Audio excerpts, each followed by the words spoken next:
Hello. I have filmed a couple of update videos over the last couple of days, but I just sort of refrained from uploading them. But anyway, I just wanted to check in. I think I should probably start to scale these back a bit, really, because they're becoming a little self-indulgent, I suppose, and I'm sure that you all don't have time to sit around watching videos of me trying and failing to be concise. But over the last couple of days, yesterday was better, but a couple of days before, I think the sort of physical impact of the roller coaster of all of this really sort of hit me. And in fact, the day before last, I had this weird thing in my head where I would get this sort of pulsing dizziness every now and then in the front of my head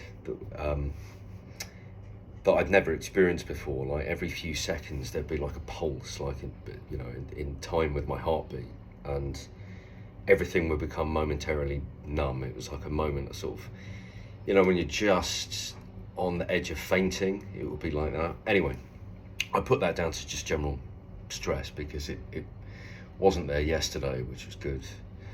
And yesterday I was able to start making some progress. I think I'm just a bit shocked at how limited, not limited, but reduced my ability to be as effective and just sort of take this opportunity that all you people have given me and really make a fist of it. My capacity seems to have been reduced somewhat by it all, but anyway, that's all naive perhaps to think that I could just sort of bounce back. But I'm moving in the right direction. In terms of the financial support that's come through is just incredible, and I think we're lights are back on, and rent arrears has been cleared. November has been taken care of. December is taken care of as well. Might squeak through to January, but you know what Christmas is like, silly season, it just like flies by. So I think being realistic, we're probably good through December and some into January, which there was a time when I would think, well, that's good, that's plenty of time to sort of get something else set up or find another job, but I've been trying to do that for since I've moved here, yeah. But anyway, I mean, the reprieve that I've been given, thanks to all of you, is just, I'm extremely grateful for it, and I am doing my best to try and take advantage of it. One thing that I found, though, one of the reasons why, as I say, I recorded a couple of these videos over the last couple of days, is that not so much yesterday, but the day before, I found myself being so fucking angry.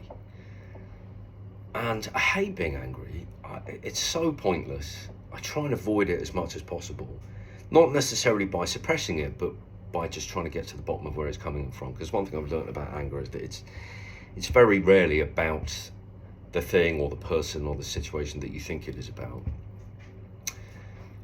But I think it was a combination of anger at the realization that I've become increasingly limited in my ability to achieve stuff, and so angry at myself for not simply being able to within a few days of this campaign be able to deliver videos where like everything's back on top and look at this place, isn't it amazing, and everything's going to be great, and but also angry at the fact that this kind of thing is even, the necessity for it is even possible. Because in my 4 years of being here in Denmark, they've got pretty effective PR, and some incredible Danes have come out and helped me. But the fact that this would be necessary and that the help given would be predominantly from people outside of a country which calls itself the happiest country on earth. You constantly see articles about how for the last 30 years, the Danes have had a real focus as part of their national curriculum on empathy and kindness. And as a result, 30 years later, they count themselves amongst the world's kindest people. All these sort of self-reported statistics. yeah, this country is, I mean, there's an expats Facebook group. Every day there is some new thing that's come up. I saw yesterday I think she's a Bangladeshi mother come over here to study, 2-year-old child is being evicted in a couple of weeks, some sort of mix up with her visa or something, off you go. And she's having to cry for help in a Facebook group. There's another woman who's, I think, a Mexican American, had a child with a Danish guy. I don't know the full story, but it looks like there was perhaps some sort of violence, and she felt the need to flee to go back to the United States. She was arrested at the airport, and her child, who was autistic, was ripped from her arms, and there is quite a harrowing video of this.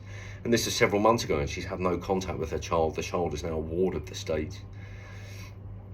This kind of thing happens, and is happening all the time over here. But you know, even the sort of organisations set up to support are purely, it's just mealy-mouthed and performative, and it's very strange to exist in a country which uses the language of kindness and equality and acceptance, and proudly boast to the world about how everyone has the same opportunities here, everyone is taken care of, but they're so not just blind, you know, which I think is just an accidental offshoot, a bug in that system of a welfare state that is so effective in taking care of Danes and making sure that no one really experiences too much hardship beyond the everyday slings and arrows that life throws at us. So, you know, a few generations later in that, and the act of kindness, or even an understanding of what it is, has fallen out of fashion and practice. But so unwilling to see it. No one wants to know. As soon as things get a bit too real, people just wash their hands. And if there's one thing I can't stand, really can't stand, it's people or organisations or whatever that are not really willing to put the effort into what kindness really requires, but they are, at the same time, they want to use the language of it to sort of bask in the reflected glory of being kind people. There's something so lazily greedy about that. I would much rather deal with someone who is an honest arsehole, like better an honest arsehole than a dishonest Samaritan. Do you know what I mean? At least you know where you are with them. So anyway, that's what I mean by that. I mean, the videos that I'm recording were a bit stronger than this, and I just thought no one really wants to hear that at the moment. But that's where I'm at, is, you know, hopefully I can make a fist out of this opportunity and stabilise here. I really hope that I can. Although I realise that although I have, my runway is much longer than it was, it's not long. But that also, you know, I hope that I can try and set something up that in some small way actually provides the kind of hope or support that people like me need over here, because unfortunately, despite what the Danes may think of themselves, it is possible for this kind of thing to happen. It happens with distressing frequency, and all at the same time, while there are lots of puff pieces in the Copenhagen Post, you know, asking the question about why Denmark can't hold on to its international families and why people are leaving. And I don't think Denmark really wants to know the answer. I think it's just column inches. But the problem is, there are those of us that are here and we have roots here. So for us to simply just pack up and leave, it's actually quite cruel.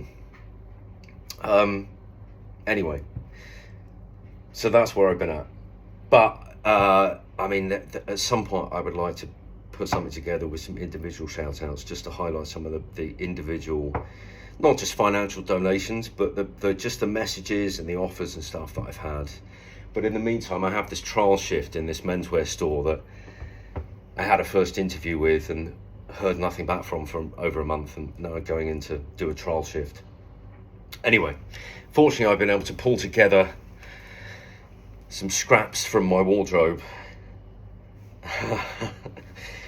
and make myself look reasonably respectable. Although I do find it amusing what I've been able to pull together here. I have a pair of Charles Tyrwhitt shoes on, which I've had for 10 years. A pair of very smart looking slacks, I think you would probably call them, which are actually from the H&M sale rail. Same with this shirt. This jacket is actually quite a fine piece of tailoring, but it was part of my sexual harassment payout from that job. I've managed to at least persuade them to allow me to take with me some of the clothes that I've been wearing as uniform. And it reminds me of back in 1999, I moved out to Bristol. Whilst I was in the process of transferring my degree from my local polytechnic to University of the West of England, I had to take a year out, and I got a job in a branch of Austin Reed, which was the sort of British heritage tailoring brand. It's since gone bust. But that's where I got introduced to made to measure tailoring and all that kind of thing, and I loved it. Anyway, there was an ex-brigadier customer of ours who lived up in Clifton Village, who used to come down and see us every weekend for his fittings. And this man was always immaculately turned out. He wore almost the same thing every weekend. It was like a navy blazer with brass buttons, a pair of grey slacks, black high polished shoes in that way that only ex-armed forces people seem to be able to achieve, where you could literally see your face in your toe cap. White shirt, sometimes he'd wear a sky blue shirt, pocket square, but it wasn't what he wore, it was how he wore it. It was the attention to detail. There was always just the right amount of shirt cuff, and his trousers were creased and of just the right length that the trouser broke just so over his shoes and stuff. And I was only like 19 at the time, and I was a bit starstruck whenever this guy came in. And as I was pinning him up for some alteration, and he was in front of the mirror, and I said to him that, Brigadier, I have to say that you always look immaculately turned out. I'm so impressed. It's, your attention to detail, etc., etc., etc. What's your secret? And barely turning his head, he sort of turned his eyes to me and very dryly said that my mother once told me that being poor and looking poor are very different things. And I've taken that to heart ever since. Doesn't take much to look good. It doesn't really matter what the brand is or the quality or anything. It's just that attention to detail. So being poor and looking poor are very different things. Thank God. Anyway, let's see how this shift goes. It'd be nice to get out of the house and meet some people. The people in the store were really nice the couple of times that I've been in there, especially the first time I came in with the kids, and they loved the kids, and because the kids found the store quite intimidating. My daughter said she felt it was a bit too fancy for her. There's nowhere in the world that is too fancy for my daughter, but anyway, despite the fact it is quite an intimidatingly fancy looking store, they were just so sound and so welcoming to the kids. I mean, one member of the team was running around the mezzanine of this shop playing hide and seek with them and stuff. So, I have a good feeling. Anyway, so that's my update. Thank you very much for everything. I mean, just I've noticed that someone sent me a message through GoFundMe offering to have me and the kids round for dinner. Well, it's just lovely. So I'll get to you all at some point, I promise. And apologies for the slow progress, but I'm having to learn just how limited I've become. But that's good, because if you have a clear starting point, then the only way is up, really. But it's hard to sort of get past my anger at the hypocrisy, ignorance, selfishness of the system over here that wants to look and believe that it is something that it so clearly isn't, when there are people far worse than me truly suffering, like on a fucking knife edge over here. And anyway, maybe I can maybe I can contribute in some way to helping those people. But I need to get a job first, so I better go.